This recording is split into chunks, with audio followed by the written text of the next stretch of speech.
నా పేరు చారుగుల సంతోషి. నేను ఇవాళ వాసవి అమ్మవారి జీవిత చరిత్ర చెప్పబోతున్నాను.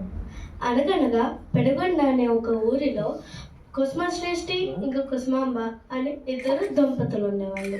వాళ్ళకి ఎన్నో పూజలు యజ్ఞాలు చేసిన వాళ్ళకి సంతానం కలగలేదు. సంతానం కలగలేకపోయేసరికి కుసుమశ్రేష్ఠి తన గురువు అయిన భాస్కరాచార్యుల దగ్గరికి సలహా కోసం వెళ్తారు.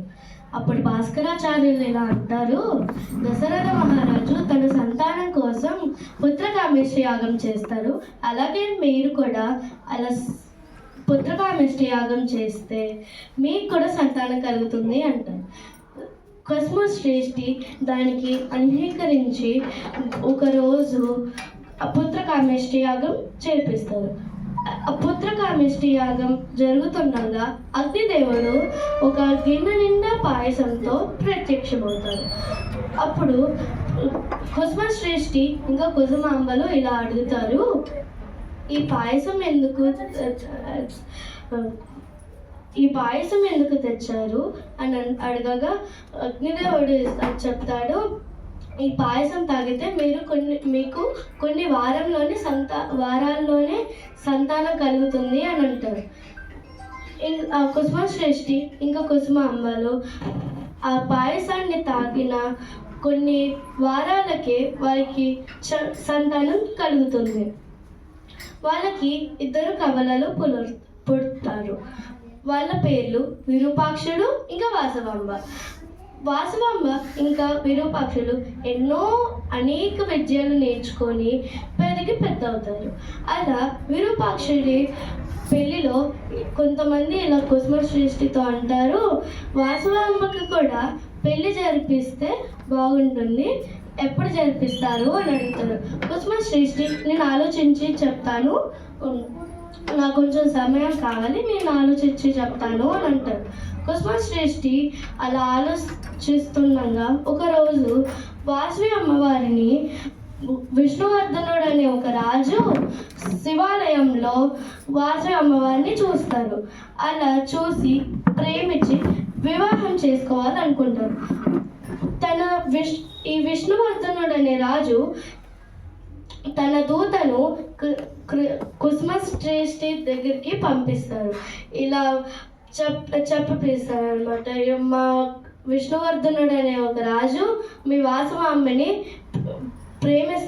ప్రేమిస్తున్నారు, వివాహం చేసుకోవాలనుకుంటున్నారు అని అన్నారు. సరే అని కుసుమశ్రేష్ఠి ఆలోచించుకొని చెప్తాను అని అన్నాడు. అయితే కుసుమశ్రేష్ఠి ఏం చేయాలో తెలియక వాళ్ళ వైశ్య పెద్దలందరినీ పిలిపిస్తారు.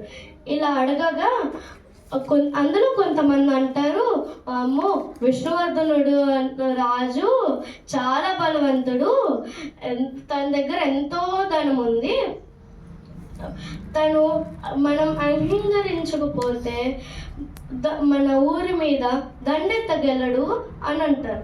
అందులో కొంతమంది మనం ఎందుకు భయపడాలి, వాళ్ళు ఆయన క్షత్రియులు, మనం వైశ్యులు, మనం ఒక క్షత్రియులతో ఎలా బంధం కలుపుకుంటాము అని అంటారు.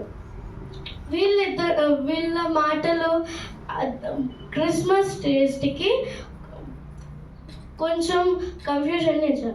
ఇలా కుసుమశ్రేష్ఠి అప్పుడు వాసవాంబని అడిగి చెప్తాను అని అంటే వాసవాంబ అంటుంది, నేను కన్యగానే ఉంటాను, నేను అగ్ని ప్రవేశం చేస్తాను, దానికి ఏర్పాట్లు చేయండి అని అంటారు.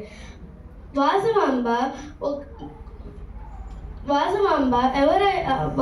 ఎవరైతే ఇలా పెళ్లి చేసుకోవద్దు అని చెప్తారో ఆ ముత్తైదులందరినీ పిలిపించి అగ్ని ప్రవేశానికి సిద్ధమవ్వమంటుంది. అలా ఒకరోజు మొదటిగా అందరూ ఎవరైతే వాసవాంబని కుసుమశ్రేష్ఠికి విష్ణువర్ధనుడిని ఎలా పెళ్లి చేసుకోవద్దు అంటారో వాళ్ళని ముందు అగ్ని ప్రవేశం చేయమని తను తర్వాత అగ్ని ప్రవేశం చేసింది. అలా అప్పటి నుంచి ఇప్పటి వరకు వాసవాంబ అక్కడే కొలువై ఉంది. ధన్యవాదాలు.